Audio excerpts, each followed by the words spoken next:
Yes, ready, start. I am indeed very happy to have this opportunity to be present at the inaugural ceremony of the 36th edition of the India International Trade Fair. This fair commences every year on 14th November, the birth anniversary of the first Prime Minister of India, Pandit Jawaharlal Nehru. The IITF is a mega projection of the new India that is fast taking shape. It showcases the vision of a glorious tomorrow, a spirit of excellence and achievement, and unparalleled investment opportunity through the prism of the Make in India and Digital India initiatives taken by the Prime Minister. The fair symbolizes India's commitment towards bringing the benefits of economic reform to its people from all walks of life, especially the underprivileged.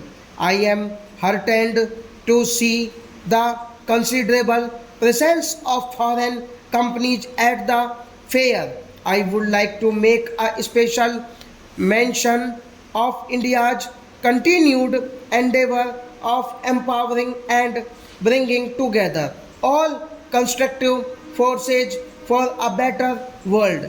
The recent BRICS summit has created a great reservoir of goodwill which is vital for consolidating our economic and cultural linkages and social bonds with countries across the world. India has always believed in the stability and growth of our neighboring countries. Putting people first is the guiding philosophy of our development cooperation partnership, focused on an agenda aimed at regional harmony, peace, and prosperity. We look forward to working together in priority areas such as infrastructure, development, connectivity, capacity building, education, healthcare, and the setting up of development projects.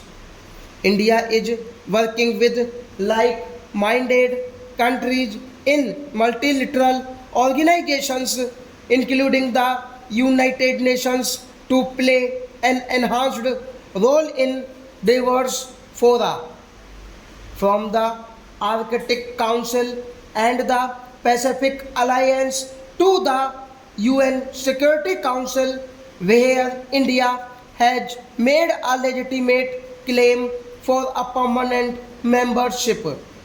Apart from economic dimensions, I believe that affairs such as IITF provides an excellent opportunity to introspect on challenges, integrate minds, and prepare strategies for the mammoth task of nation building. As India strives to become a manufacturing hub in diverse sectors, it needs to increase its energy resources without compromising on the environmental aspects. Factors such as demography, development, and urbanization exert tremendous pressure on availability of resources.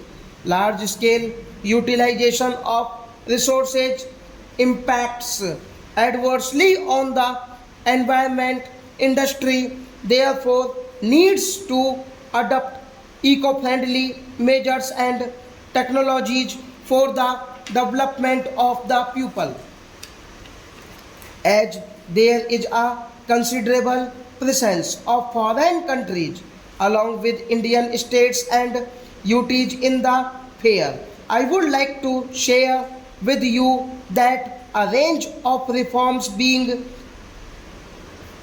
currently undertaken, including GST, shall enable the states and union territories to compete with each other in attracting investments and business opportunities.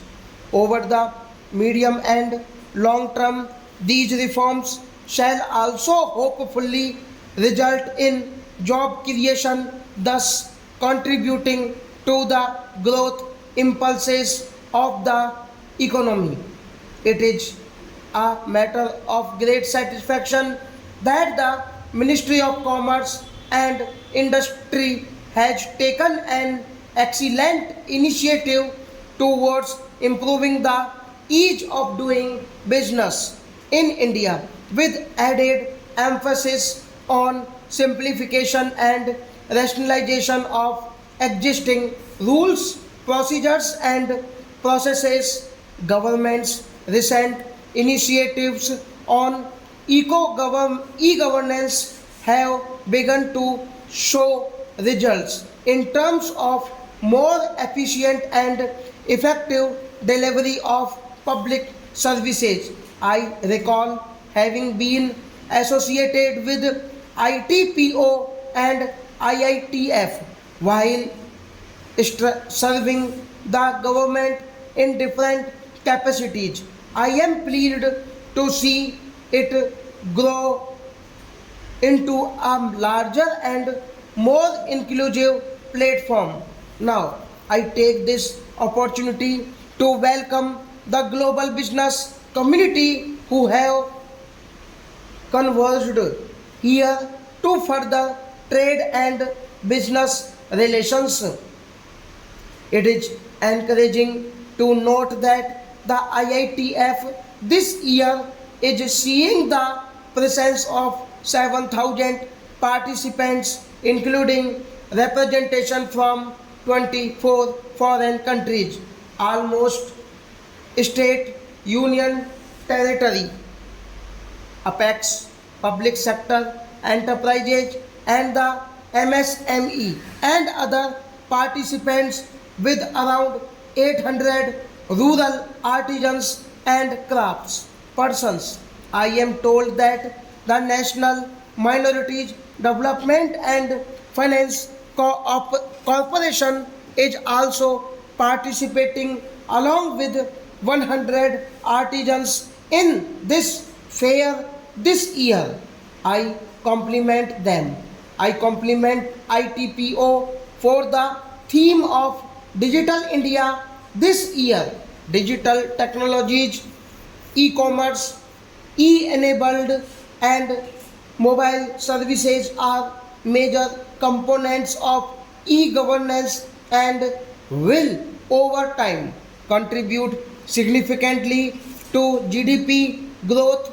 We at the same time also need to make use of our abundant renewable sources to create a society that is self-sustaining and mindful of its responsibilities towards the present and future generations.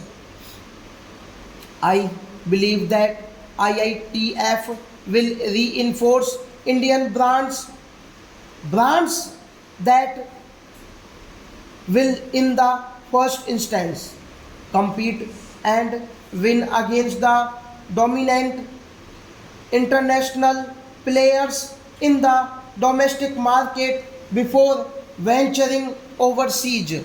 I especially welcome our foreign friends, exhibitors, delegates, and members of the diplomatic corps to this event, which is considered a microcosm of India, a land of vibrancy, culture, spirituality, and peace. I extend my good wishes to all participants from India and overseas, especially the partner country, the Republic of South Korea. Stop.